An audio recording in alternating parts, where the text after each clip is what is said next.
एक शांत गांव था जो ऊंचे पहाड़ों और घने जंगलों के बीच बसा हुआ था। वहां कार्तिक नाम का एक लड़का रहता था।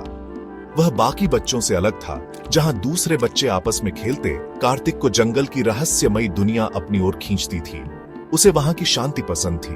वह पेड़ों की फुसफुसाहट सुनता, पंछियों की आवाजों को समझने की कोशिश करता और खुद से बातें करता। उस दिन सूरज ढल रहा था। कार्तिक ठंडी हवा में पत्तों को उड़ते देख रहा था जब अचानक उसे एक हल्की कराहने की आवाज सुनाई दी। वह रुक गया। उसने चारों तरफ देखा और ध्यान से सुना। आवाज कमजोर और दर्द भरी थी। कदमों को सावधानी से बढ़ाते हुए वह एक गिरे हुए पेड़ के पास पहुंचा और वहां एक छोटा भालू का बच्चा पड़ा था। उसका एक पंजा भारी लकड़ी के नीचे दबा हुआ था। उसकी आंखों में डर और दर्द झलक रहा था और उसकी नन्ही नाक से हल्की हल्की सांसें निकल रही थीं। उस दिन के बाद कार्तिक रोज जंगल जाता और भालू को खाना लाकर देता। उसने उसे ब्रूनो नाम दिया।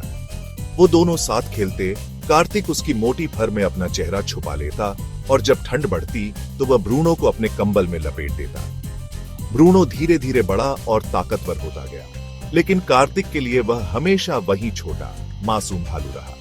हर शाम ब्रूनो उसे गांव के किनारे तक छोड़ने आता, फिर अंधेरे जंगल में खो जाता और हर बार जाने से पहले ब्रूनो अपनी बड़ी बड़ी आंखें कार्तिक पर टिकाए रखता, जैसे पूछ रहा हो, क्या तुम कल भी आओगे? और कार्तिक हमेशा मुस्कुराकर सिर हिला देता। साल बीत गए। कार्तिक अब बड़ा हो गया था। उसे एहसास था कि एक दिन ब्रूनो को पूरी तरह जंगल में लौटना होगा। लेकिन फिर एक रात जब कार्तिक जंगल से वापस आ रहा था, कुछ खतरनाक हुआ। एक भेड़ियों का झुंड रास्ते में आ गया। उनकी भूखी चमकती आंखें अंधेरे में जलती हुई प्रतीत हो रही थी।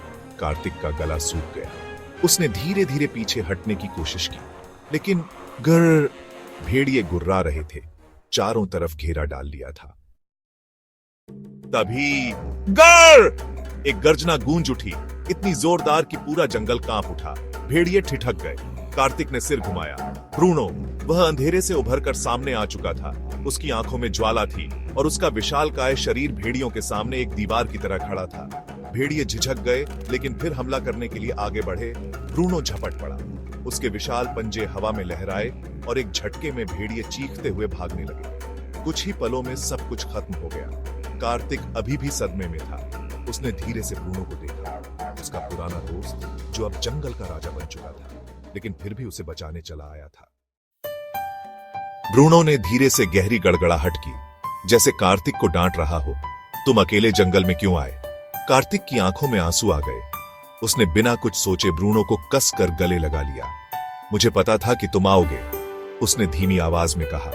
ब्रूनो ने अपनी बड़ी नाक से उसे हल्के से ठोका दिया और फिर अपनी धीमी चाल में कार्तिक के साथ चलने लगा, बिल्कुल पुराने दिनों की तरह। गांव के किनारे आकर ब्रूनो रुक गया। कार्तिक जानता था आज के बाद शायद वह ब्रूनो को फिर कभी ना देख पाए। उसने अपने दोस्त की आंखों में देखा, वही सवाल, वही पुराना इंतजार। क्या तुम कल भी आओगे? कार्तिक की आंखों से एक आंसू गिरा। उसने धीरे से सिर हिला दिया। ब्रूनो मुस्कुराया। फिर वह धीरे धीरे अंधेरे जंगल में विलीन हो गया। लेकिन कार्तिक जानता था उनकी दोस्ती कभी खत्म नहीं होगी, क्योंकि जब भी वह जंगल में जाएगा, ब्रूनो हमेशा कहीं ना कहीं से उसे देख रहा होगा।